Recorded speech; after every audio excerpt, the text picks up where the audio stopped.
Hey friends, welcome back to the Grace-Filled Classroom. I'm your host Keisha, and today we're continuing our conversation on finding grace in the chaos, but this time we're shifting our focus to our kids. Before we dive in, I want to acknowledge something you may have noticed. We missed the last couple of weeks, and honestly, it was needed. Between sickness in the house, Thanksgiving, and bringing home our new puppy, who we absolutely adore, our house has been full of beautiful chaos in the very best way. And since episode 10 was all about finding grace in the chaos, well, it felt fitting to practice what I preach. So thank you for giving me the space to slow down, rest, and refill my cup. Now let's talk about helping our kids refill theirs. Because when we're stressed, our kids often mirror that energy. And trust me, after 2 weeks of holiday busyness, puppy training, sickness, late nights, and lots of adjusting, I saw firsthand how my own energy shaped my daughter's emotions, reactions, and overall rhythm. The good news is, though, kids don't need perfection from us. They need presence, grace, rest, and small moments of connection. So let's get into today's episode, Refilling Their Cups, helping kids manage overwhelm with grace. Because kids usually don't say, I'm overwhelmed, they typically show it, right? Sometimes it looks like meltdowns over tiny things, arguing more often, more emotional reactivity, or the opposite, quiet withdrawal.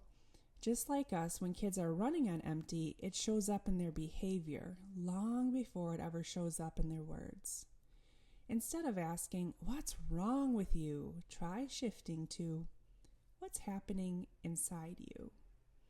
That small shift opens the door to empathy and helps us respond with grace instead of frustration. Last episode, we talked about the grace reset for ourselves. Grounding in gratitude, releasing pressure, and refilling our spirit. Kids need that too. And it really doesn't have to be complicated. So here are some easy, grace-filled reset ideas for the classroom, for homeschool, and for after-school home life. First, let's talk about some traditional classroom examples. Try the 2-minute reset. Dim the lights. Put on some soft music, heads down, slow breaths. 2 minutes can truly transform the energy of the entire room. We used to call these brain breaks back when I was in the traditional classroom setting. Or a walk to calm hallway pass. I use this quite a bit as well. Just a quiet walk to the drinking fountain and back gives movement and space. Try a morning soft start. Puzzles, drawing, or silent reading before jumping right into academics. Another great idea is called anchor boxes. Bins with stress balls, mini journals, coloring sheets, or a scripture or affirmation card. Something that hits every type of learner. Some homeschool examples, the 10-minute reset. Pause the lessons. Turn on the music, light a candle, breathe, grab a warm drink. Just something to take a break and calm the energy. Another strategy I've used is to shift the setting. Moving math to the couch, reading to the floor, handwriting to the porch when it was a little warmer outside. It's amazing really what a change in environment can do to reset hearts, minds, and energy. Another thing I like to do is called rhythm-based reset. Rocking chair, swinging, pacing, or maybe taking a baking break. My daughter has a swing in her room. We use that for breaks quite often, and it's amazing what it can do to calm. Read to reset is wonderful to use. I just say, let's read together and try again afterward. Sometimes this is just me reading aloud. Sometimes this is partner reading. Sometimes this is her reading to me. It really helps soften both nervous systems. Now let's shift into some ideas for after-school home examples that you parents can use after a busy day of school. I love the idea of having a transition time. 10 minutes of quiet before any talking, homework, or expectations. Maybe they're coloring, playing with a fidget, a brain game, something where it's just quiet. Tell me when you're ready is another great strategy. This gives emotional safety and not pressure. This is a great one to use when you can tell that they are just not ready. Tell me when you're ready. Let's set a timer. How many minutes do you need? Tag team reset.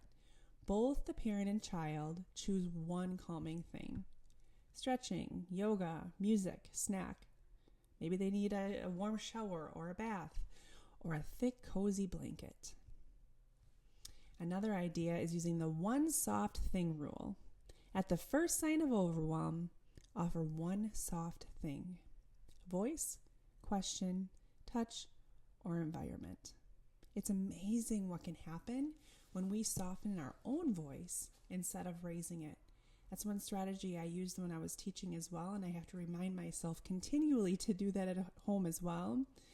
When you whisper or talk quieter, kids actually seem to tune in more. When you get louder, they seem to compete or tune it out more. So that's something that's been helpful in the past. When we look at scripture, we see Jesus model rest beautifully. He stepped away to pray. He rested. He walked slowly, something I need to remind myself to do. He noticed people. He connected deeply. If the Son of God needed quiet time to reset, how much more do we and our kids? Slowing down isn't lazy, it's holy. I remind myself of this often. Here's the truth.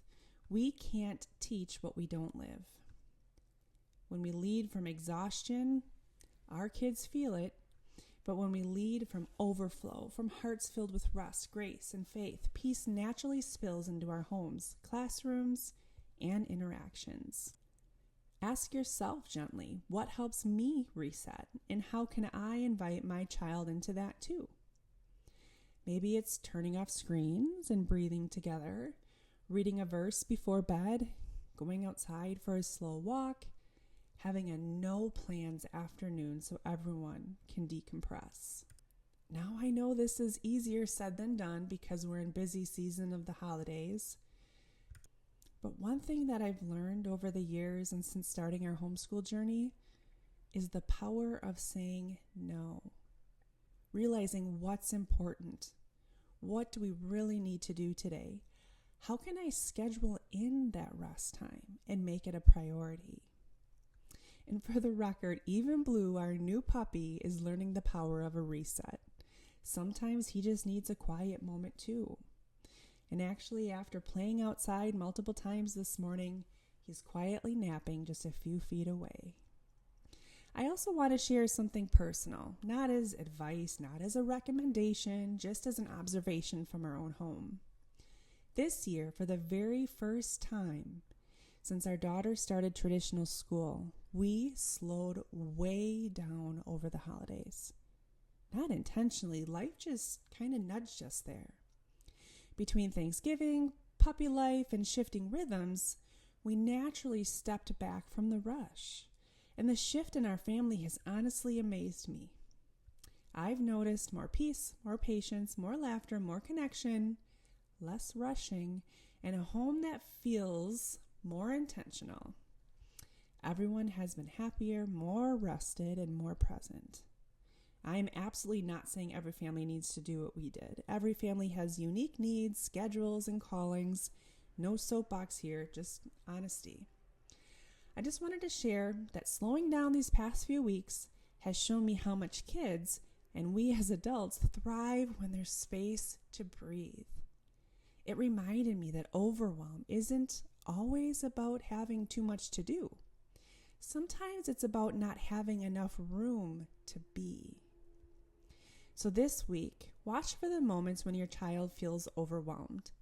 And instead of reacting, pause to connect. Take a breath, offer grace, recenter together. You're not just helping them calm down, You're teaching them what it means to live with faith, balance, and grace.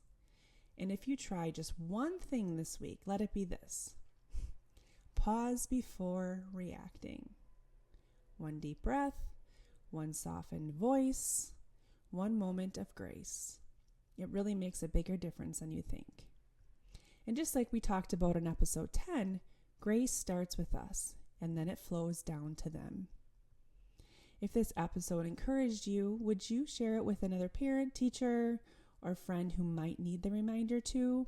And don't forget to like, follow, or subscribe wherever you're listening so you don't miss next week's episode, where we will be talking about why slowing down helps kids learn better and the power of that rest, rhythm, and reset.